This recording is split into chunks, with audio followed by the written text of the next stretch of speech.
눈이 녹고 만물이 소생하는 1206년 봄, 제 나이 30살, 호랑이 해였습니다.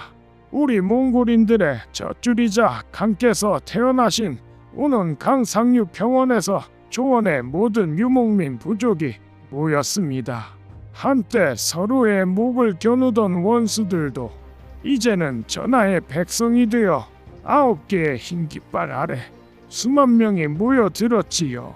흩어져 살던 30개 부족이 드디어 하나의 이름 대몽골국으로 뭉치는 역사적인 순간이었지요. 그의 집이식 바로 직전에 자무카 아시죠? 칸의 집이식 얼마 전에 자무카에 처형이 있었답니다. 몽골의 전통상 새로운 시대를 여는 집이식 이전에 내부의 적과 과거의 원한을 모두 정리해야 했기 때문이었지요. 어릴 적 칸께서는 자무카에게 구리 복숭아뼈를 주고 자무카는 칸에게 누르 복숭아뼈를 주었지요. 이후 그들은 화살촉이랑 활을 바꾸며 신성한 서약이 난다, 즉 피를 나눈 형제의 맹세를 한 사람이었습니다. 옹칸과 타타르족 잔당 그리고 자무카, 폐잔병 세력들에 의해 제가 그 지옥적인 발주나의 흙탕물을 마시고 이후 나이만족과의 싸움에서 승리할 때까지 자무카는 도망다니며 살아있었지요. 자무카란 사람이 성격이 급해 이전에 70명을 가마솥에 삶아 죽인 그 잔인한 주루친 사건이 자신의 부하들에게 두려움을 주었고 존경받지 못해 자신의 부하들이 자무카를 체포하여 칸에게 바친 것이지요. 하늘에 태양이 두릴 수 없듯 칸도 두릴 수 없다. 나를 죽여 내 뼈를 높은 곳에 묻어다오 라고 자무카가 말했습니다. 전하께서는 형제의 피가 땅을 적시지 않기 위해 자무카의 허리를 꺾어 죽이는 가슴 아픈 처형을 내리셨습니다.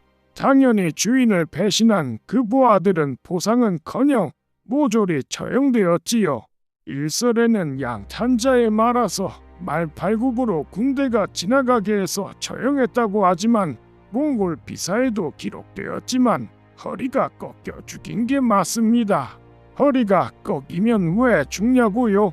이건 미성년자가 들으면 무서운 내용인데요. 잠시 설명을 드릴게요.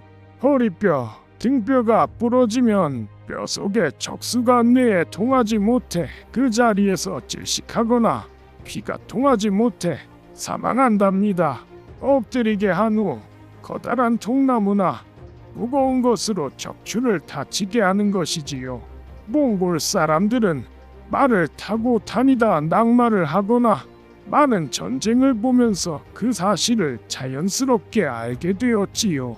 몽골은 전통적으로 고귀한 사람은 피를 흘리지 않게 처형하였답니다.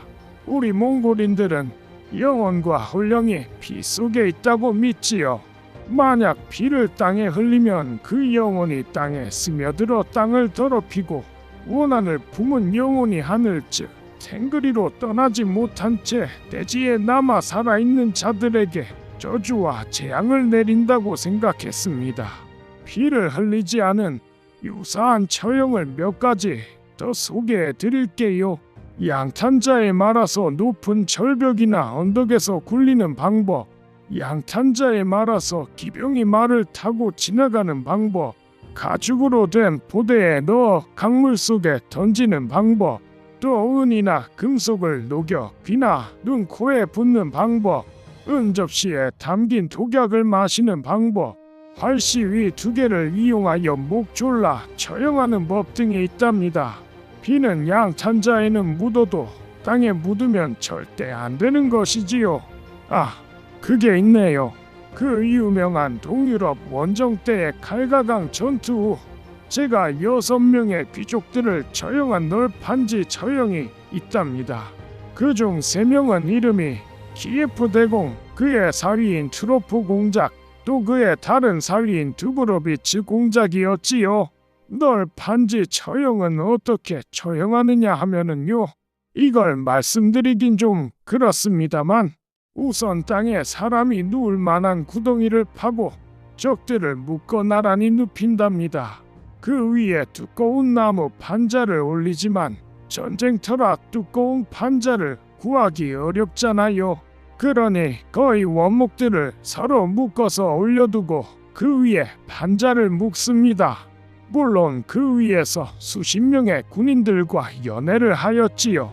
원목과 판자 무게 그리고 연회의 음식 병사들이 춤을 추고 향연을 할 경우 아래에 있는 그들은 가슴에 흉부 압박으로 짓눌러져서 숨을 못 쉬고 질식사하게 되는 것이지요. 네, 좀 잔인하지만 처형을 할 수 없기에 그런 방법이 있답니다. 다른 방법도 더 있지만 너무 잔인해서 차마 말씀드릴 수 없는 게 안타깝네요.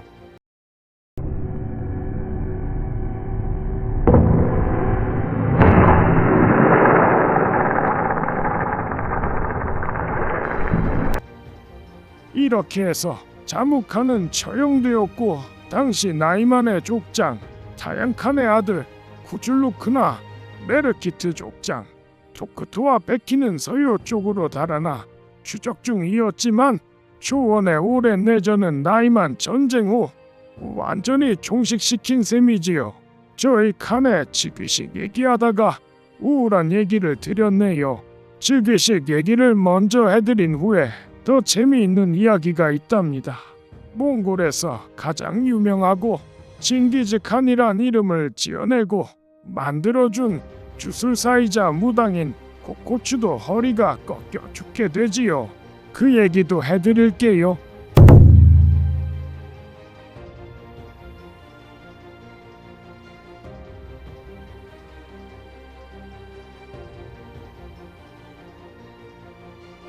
따뜻한 봄날의 즉위식 당일 새벽 안개가 오는 강을 덮었을 때 수천 개의 게르에서 피어오르는 수태의 차의 고소한 냄새가 진동했습니다. 말들의 거친 콧김 소리는 거대한 파도 소리 같았고 전사들의 가슴은 터질 듯 부풀어 올랐습니다. 그날 즉위식은 거창한 궁궐도 화려한 장식도 없었습니다. 하지만 그 위험은 엄청났었지요. 몽골비사는 이날을 이렇게 기록했어요. 1206년 호랑이 해에 우는 강이 근원지에서 모든 부족이 모여 9개의 흰 꼬리가 달린 깃발을 세우고 태무진에게 징기즈칸이라는 칭호를 올렸다. 훗날 전하가 세상을 떠나시고 그의 손자인 3대 퀴위키칸의 즉위식을 목격한 서양인이 있었답니다. 교황 사절단으로 왔던 카르핀이라는 이방인이었지요. 그는 기록하기를 몽골 칸이 즉위할 때 양털로 만든 흰 펠트 위에 앉는 것을 보고 이를 성경 속의 고결한 의식과 비교해 볼 때 너무나 두려웠다. 몽골인이 금이나 보석보다 흰색의 순수함과 양털의 근본을 숭상하는 것을 보았는데 이들이 물질적 욕망이 아닌 신념으로 뭉친 집단이라는 사실에 전율했다. 라고 전했습니다. 10만 마리의 양을 잡아 양털로 펠트를 만들었다고 기록했는데 그 정도까지는 아니었지만요. 요즘 말로 하면 분홍색 카펫처럼 흰 양털 카펫이라 보시면 되겠네요. 네, 그렇습니다. 우리에겐 화려한 황금 왕자보다 우리를 키워낸 양털 한 조각이 더 성스러운 법이었지요. 라시드 아딘의 몽골 집사를 보면 당시 상황을 7명의 부족장이 전하를 양털로 만든 흰 펠트 위에 앉히고 그를 머리 위로 높이 들어 올리며 보라, 우리의 칸이시다라고 외쳤다고 전합니다. 그때 제 곁에 선 샤먼 코코추, 당시 신처럼 받들던 무당 곱추의 외모를 한 코코추 탭탱그리가 전율하며 말했습니다. 영원한 푸른 하늘이 명령하셨다. 내가 태무진에게 온 세상의 지배권을 주노니 그는 징기즈 바다처럼 넓은 칸이 되리라. 10,000명의 인파가 일제히 외쳤습니다. 징기즈 칸, 징기즈 칸. 이 장엄한 광경을 두고 러시아 연대기는 동방에 흩어진 구름들이 하나로 뭉쳐 세상을 집어삼킬 거대한 태풍이 되는 순간이었다. 라고 적었습니다. 또한 바티칸 도서관의 비밀 기록에는 칭기즈 칸의 탄생과 함께 동방의 불사조가 날아올라 새로운 시대의 도래를 알렸다. 라는 기록까지 전해지고 있지요.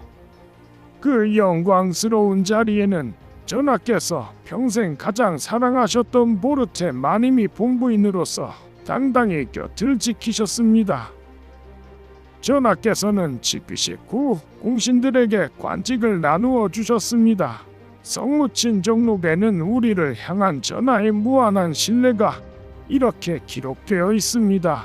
칸이 말씀하시기를 나에게는 4마리의 용맹한 사냥개가 있으니 제베, 쿠빌라이, 젤메 그리고 스부타이다. 저들은 싸움의 날에는 바위를 부수고 추격의 날에는 바람을 앞지른다. 저 스부타이는 그날 전하로부터 전호장으로 임명되어 정동으로 만들어진 전호장 인장을 받는 영예를 얻었습니다. 15년 전 전하의 계례에서 요강을 비우고 전하의 말똥을 치우고 밤마다 추위에 떨며 계례 밖을 지키던 그 소년이 전략을 엿듣던 그 소년이 이제는 30살이 되어 1000명의 기마 정예병을 거느리는 장수가 된 것입니다. 전호장의 인장을 건네받는 순간 제 손은 미세하게 떨리고 있었습니다.